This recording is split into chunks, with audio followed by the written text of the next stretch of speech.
Existe um nível que a superstição não é tolerável, assim, a senhora falou em Freud, falou em Jung, falou na psicologia. Quando é que a superstição deixa de ser uma coisa saudável e passa a ser uma coisa assim patológica, começa a atrapalhar a vida da pessoa?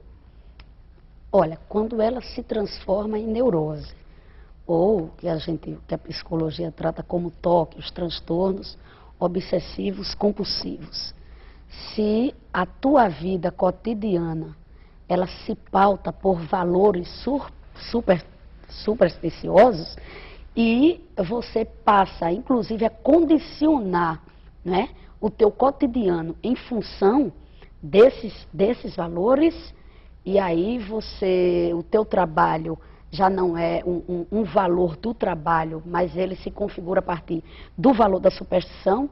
Isso se transforma em obsessão, isso se transforma em compulsão, e aí precisa ser tratado. Mas eu queria só, aproveitando a oportunidade, diferenciar mania de superstições, tá? As manias são condicionamentos que têm a ver com o estado de espírito, não é? Tem a ver com o próprio estado emocional, psíquico da pessoa, mas não significa necessariamente um valor de crença. A superstição, não. Ela pode ser tida como uma mania, mas ela tem um valor de crença, de um resultado tal, em que você, além do condicionamento apenas psíquico, você prevê um condicionamento da própria realidade que te cerca, né? Então, nem toda mania ela é necessariamente superstição, mas, geralmente, a gente pode, né, inferir que uma superstição se torna mania por um condicionamento. Não tem nada demais eu andar com minha moedinha. Não, Agora, se eu começar a não sair de casa sem ela, eu já posso me preocupar.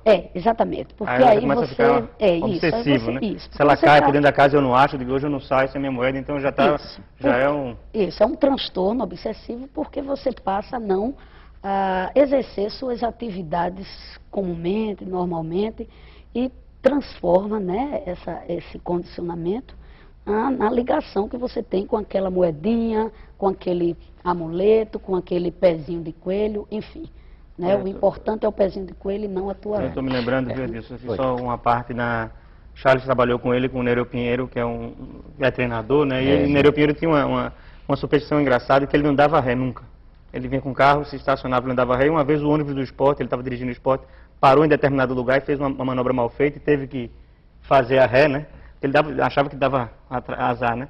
E ele mandou todo mundo descer do ônibus, né? Todos os jogadores descerem do ônibus para ir a pé pelo caminho, para não poder dar ré, porque senão o time ia perder, né? O negócio já começa a ficar meio complicado nessa fase. O Charles estava falando sobre a pré-eleção. Quer dizer, quando você faz a pré-eleção, você pede para que os jogadores não fiquem de costas para o campo.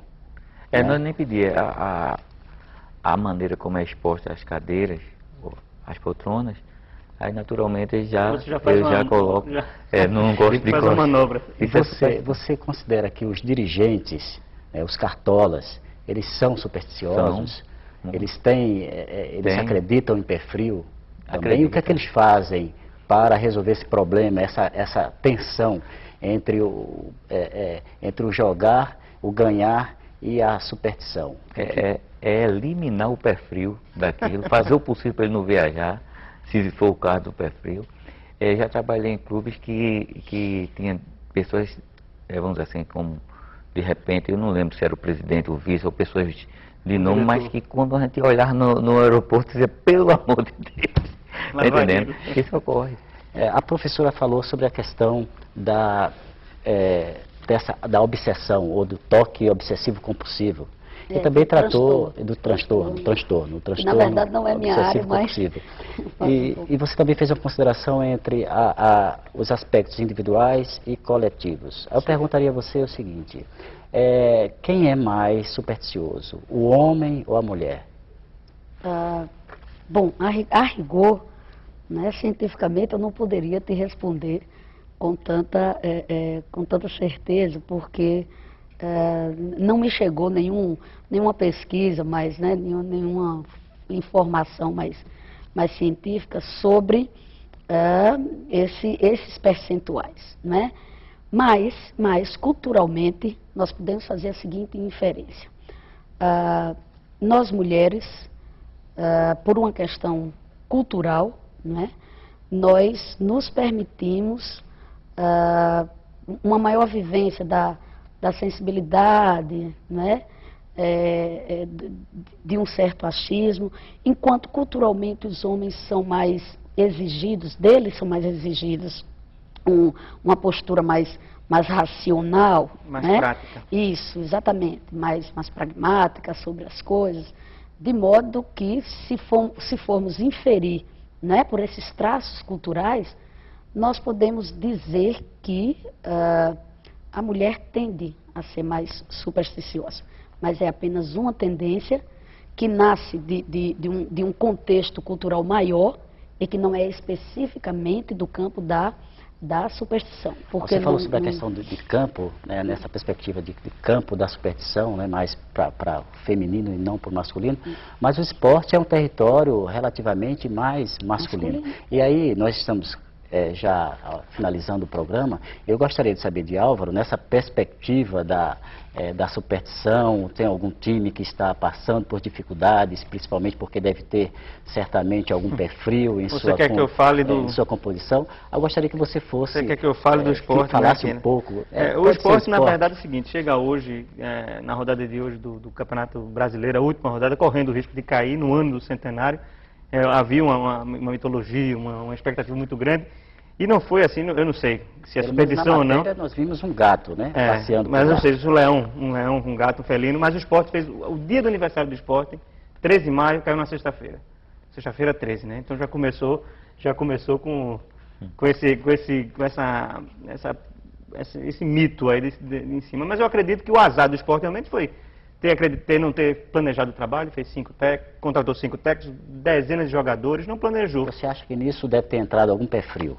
Deve ter entrado 11, 20 pés frios ali naquela história do esporte. Ali tem muita gente que tem um pé troncho também, que é pior do que pé frio. Em jogador, pé troncho ele não resolve, né? Então o jogo de hoje do esporte é contra o Gama, né? Vai jogar em casa, precisa vencer esse jogo para não cair. O Santa Cruz está com uma sorte tremenda, não sei onde ele contratou, viu, Charles? Você passou por lá agora, não sei onde foi que o Santa Cruz contratou sorte esse ano. Se era um reforço, o Santa Cruz em alguns jogos perde jogadores, mas quem entra que faz o gol, o goleiro leva um frango e depois faz uma defesa milagrosa. Enfim, o Santa Cruz está muito bem, joga fora de casa com o Santo André nessa rodada de hoje, daqui a pouquinho também.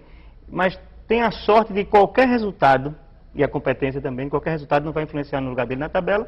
E o Náutico que tem aí, entra em campo para uma partida mais séria, joga em casa contra o Caxias, que é o Lanterna, que já caiu, azar completo, já está na 3ª divisão. O Náutico tem aí, vai definir a sorte dele. Agora, uma coisa que é engraçada, eu estava me lembrando, agora me lembrei. Antes de começar o jogo, toda partida de futebol tem um lance de sorte, tem um cara ou coroa, né? O cara tem um cara ou coroa, você vai definir se você vai começar com a bola ou não, né?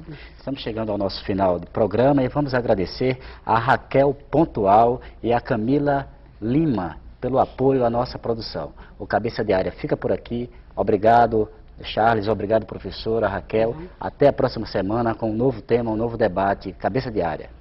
Obrigado.